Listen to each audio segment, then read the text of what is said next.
Shalom. HALALYAM YAHAWAH BAHASHAM YAHWASHI BAHASHAM QADASH.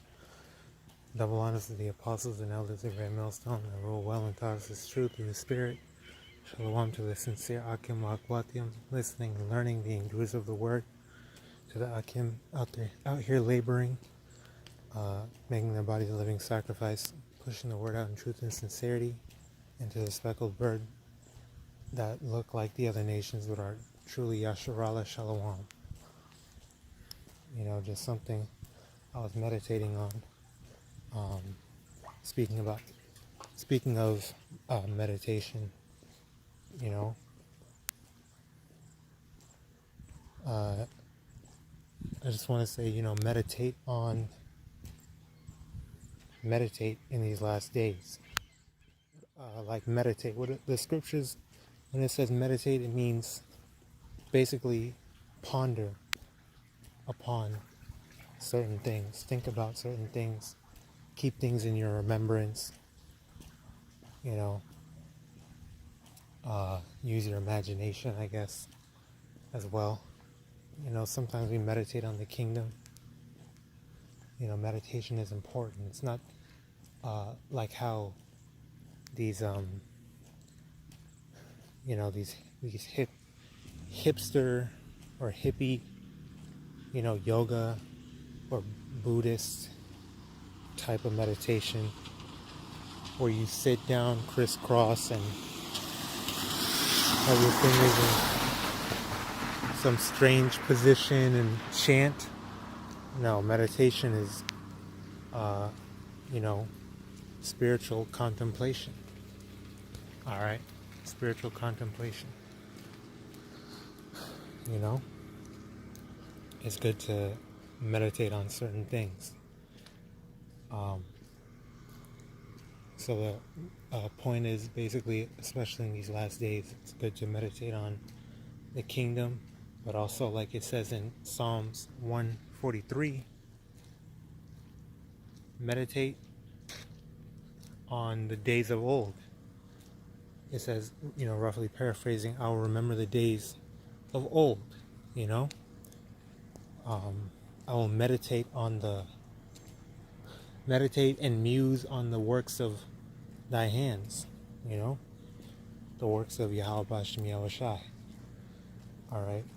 Especially in the times that we're coming into, meditate on, the Exodus, the original Exodus, how the Israelites came out of Egypt through with Moses as their leader.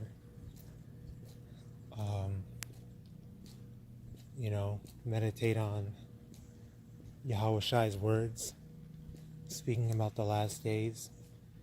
Meditate on the prophecies revealed into Ezra's, in 1st and 2nd Ezra's. Meditate on the prophecies in Isaiah, Jeremiah, Ezekiel.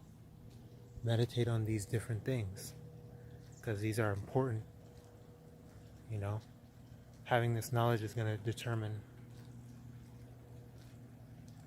our ultimately it will determine our salvation. Your wisdom, knowledge, and understanding. That's what's the scriptures say will be the stability of our times. Wisdom, knowing how to handle different situations, understanding how the Lord wants us to carry ourselves, the knowledge of the laws, statutes, and commandments, because Esau has been coming down. He's starting to come down with this great wrath. He knows he has a very short time. Even those in the world can see that. All these mandates, all these different things that he's doing when it comes to these injections, not allowing people to partake in different necessities of life, Babylonian necessities of life, at least. Certain restaurants can refuse based on your injection status. They can refuse service. Different jobs are mandating that the employees or workers are injected.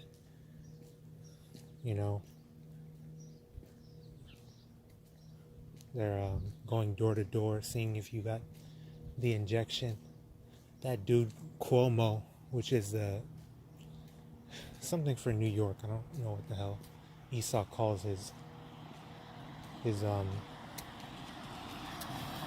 politicians, but some New York politician, New York City politician or whatever, saying we need to get,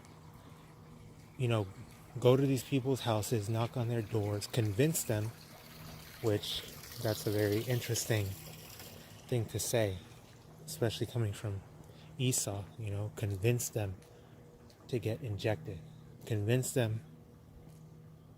these people, put them in our cars, bring them to get, stuck in the arm.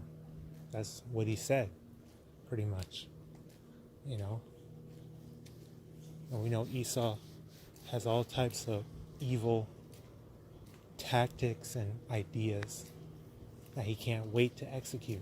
Esau's a damn sicko, a damn complete devil, So he's gonna come through with all types of wickedness, all types of evil, starting at the children of Israel. All right, the so-called Negroes, Hispanics, and indigenous peoples.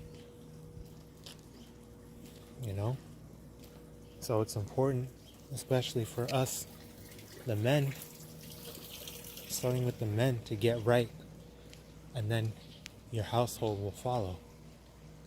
But also, you have to be strong. You cannot be sensitive. You can't be weak-minded. You have to have strong faith, because sometimes we will lose certain people. We will be betrayed by certain people that will sell us out, excommunicate us, different things like that. So you really have to meditate on these things.